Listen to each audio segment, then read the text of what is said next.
નમસ્તે મિત્રો.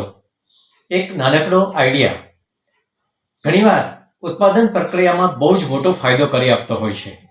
આજે હું આવી જ એક વાત લઈને આવ્યો છું.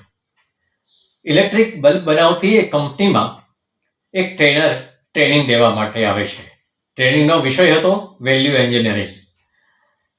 એ આ બધા પ્રોસેસ ફ્લોમાં જઈને ટોટલ બલ્બ બનાવવાની જે પ્રક્રિયા છે એમાંથી પસાર થાય છે, જોઈ લે છે કે કઈ રીતે બને છે. અને પછી બહાર આવીને એ કંપનીના માલિકને કહે છે કે હું તમને જબરો ફાયદો કરાવી દઈ શકું એમ છું, મારી ફી આટલી છે.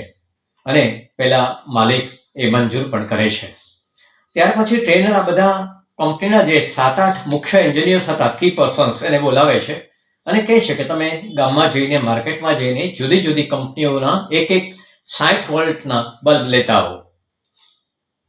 પણ કંપની જુદી જુદી અને બધા 60 વોલ્ટના જ જોઈએ. બધા એન્જિનિયર્સ ગામમાં જઈને એક બલ્બ લાવે છે. પછી પેલો ટ્રેનર બીજું કશું જ નથી કરતો. એક ત્રાજવું લઈને, બેલેન્સ માપવાનું ત્રાજવું લઈને દરેક બલ્બનું વજન કરે છે. તો એક્સ નામની કંપનીનો જે બલ્બ 60 વોલ્ટનો હતો એનું વજન 80 ગ્રામ થાય છે. વાય નામનો જે કંપનીનો બલ્બ હતો એનું 50 ગ્રામ થાય છે. ઝેડ નામની જે કંપનીમાંથી બલ્બ કોઈ લાવેલું એનું વજન 70 ગ્રામ થાય છે. અને પછી આ ટ્રેનર કહે છે કે આપણી કંપનીમાં જે બલ્બ બને છે એ મને બતાવો. અને એ બલ્બનું જ્યારે વજન કરે છે ત્યારે એ બલ્બનું વજન 110 ગ્રામ હોય છે.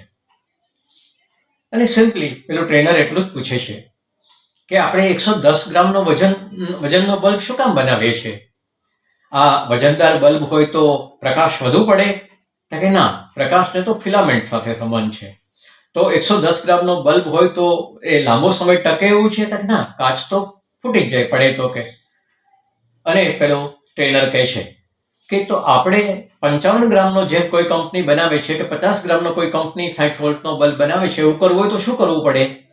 ત્યારે બધા એન્જિનિયર્સ એમ કહે છે કે અમારી કંપનીનું જે કાચના પાઇપને બ્લો કરવાની હોય એ બ્લો કરવાની પાઇપનું જે ડાયામીટર છે એ થોડું નાનું કરવું પડે. અચ્છા, આ ડાયામીટર કેટલા ખર્ચમાં નાનું થઈ જાય? કે કાંઈ ન થાય, 2-5 હજારમાં જે ડાયામીટર નાનું કરી શકાય. તો આપણે કરીએ તો શું થાય? તો કે બલ્બ ઓછા કાચમાં બની જાય. તો જે કંપની 55 ગ્રામમાં બલ્બ બનાવતી હતી અને આ કંપની 110 ગ્રામનો બલ્બ બનાવતી હતી, એને સમજાયું. અને જેટલા જથ્થામાંથી 100 બલ્બ બનતા હતા એમાં હવે 200 બલ્બ બનવાના છે. આ રો મટીરિયલની પ્રોડક્ટિવિટી વધારે એમની. માત્ર એક જ આઈડિયા કે તમારો બલ્બ બીજા કરતાં વધારે શું કામ વજનદાર છે, જે ગ્રાહકોની જરૂર નથી. ગ્રાહકો નથી માંગતા કે મારે વધારે વજનદારવાળો કાચ જોઈએ છે. આપણી કોઈ પ્રોસેસ ખામીના કારણે એમના હાથમાં વધારે કાચ જાય છે, વધારે રો મટીરિયલ જાય છે. તો આ રો મટીરિયલનો જ માત્ર પ્રશ્ન નથી. કાચ બનાવવાની પ્રક્રિયામાં જે લોકો બનાવે છે કોઈ કમ્પેર નથી કરતા. લોકોને, ગ્રાહકોને શું જરૂર છે એ જો ચેક કરતા થઈએ તો ઘણી બધી બિનજરૂરી વાતો, બિનજરૂરી રો મટીરિયલ, બિનજરૂરી પ્રોસેસ ઓછી કરી શકાય છે. અને આ કંપનીને માત્ર એક આઈડિયાથી જ લગભગ 75% પ્રોડક્ટિવિટી વધુ મળે છે. હા, બાકીની જે પ્રોસેસ હશે, ફિલામેન્ટ્સ ને ઉપરના શું કહે બલ્બમાં ફિટ કરવા માટેના એલ્યુમિનિયમના નીબ, આ બધું ભેગું થઈને હશે કંઈક, પણ 75% તો કાચનો ખર્ચ હતો એ બચી જાય છે. મિત્રો, કોઈક વાર આપણે જે ગ્રાહકોને આપી રહ્યા છીએ એમાં ગ્રાહકોને નથી જરૂર એવું કશું તો જતું નથી ને. આટલું વિચારવાથી પણ ખૂબ મોટો ફાયદો થઈ શકે એમ છે. Thank you.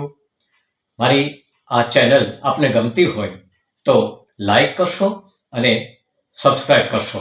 Thank you.